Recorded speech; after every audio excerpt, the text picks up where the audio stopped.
জার্নিটা কঠিন ছিল নিশ্চয়ই, তবে আমার চেয়েও কঠিন ছিল আমার নেতাকর্মীদের। ধরুন আমি যদি আজকে না জিততাম, আমাকে হয়তো আবার ঢাকায় ফিরে যেতে হতো, আমি আমার পেশায় ফিরে যেতাম।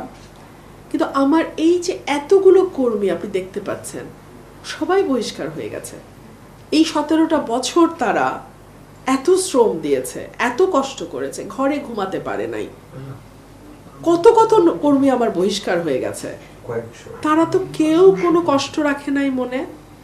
সবাই খুশি, সবাই খুশি, সবাই বলতেছে আলহামদুলিল্লাহ। আমি ভালোবাসার ঋণ কিভাবে শোধ করব? এই ঋণ তো অনেক বড় ঋণ।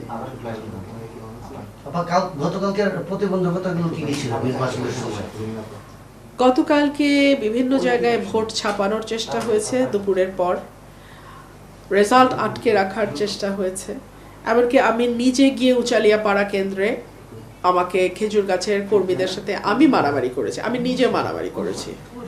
মারামারি করে আমি কেন্দ্রে ঢুকেছি, আবার ভোট গুনিয়েছি, কিছু ফলস ভোট ওখানে পেয়েছি। সো এগুলো সবই চ্যালেঞ্জ। যেহেতু এখন আপনি জয়ী হয়েছেন, আপনার অনুভূতিটা কি, এবং সাধারণ মানুষ যারা একটা পরিবর্তিত বাংলাদেশে একটা প্রত্যাশা নিয়ে আপনাকে বেছে নিয়েছেন, তাদের জন্য আসলে কিভাবে কাজ করা হবে? আমার মানুষের কাছে ঋণ অনেক বেড়ে গেছে, আমাকে ঋণটা পরিশোধ করতে হবে। তাদের ভালোবাসার ঋণ, আমার প্রতি তাদের বিশ্বাসের ঋণ, আমার প্রতি তাদের আস্থার ঋণ, এই ঋণটা আমাকে পরিশোধ করতে হবে। আমি যেই প্রতিশ্রুতিগুলো দিয়েছি নির্বাচনের আগে, তুমি বোধহয় এখন হাগু করবে, তোমার ভাবসাবে মনে হচ্ছে, তাই না বাবা? যাও যাও, শোনো বাবা, যাও। কি সুন্দর আমার সাথে তাদের, কি সুন্দর বন্ডিং, কি সুন্দর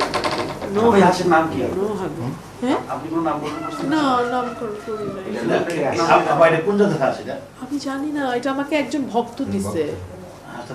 খুবই সুন্দর, খুবই সুন্দর,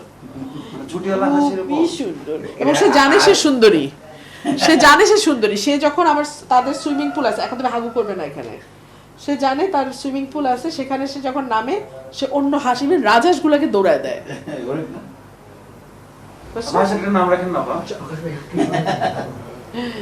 এই যে সুন্দরী মিস বিউটি, নাও মিস বিউটি, যাও।